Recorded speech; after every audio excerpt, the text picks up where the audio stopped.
Welcome to the slop farm. Enjoy the video. You start by preparing machines.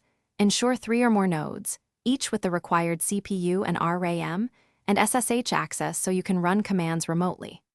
Once done, install Containered or Docker and the Kubeatom, Kubelet, Kubectl trio on every node.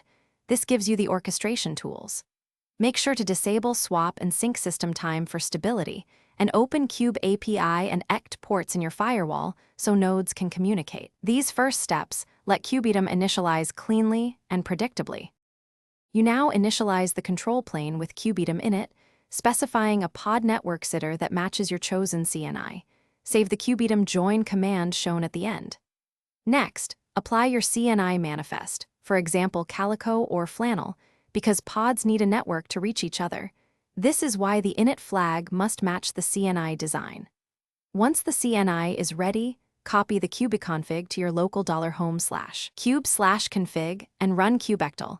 Get nodes to confirm the control plane is ready. You finish by executing the saved Kubeatom join command on each worker node. That command includes the token and CA hash to securely add them to the cluster. Once joined, deploy metric server and a simple Nginx deployment to validate scheduling and networking. Use kubectl get pods, get SVC, and describe to confirm. If something fails, check kubelet logs and the CNI pod status, and verify certificates have not expired.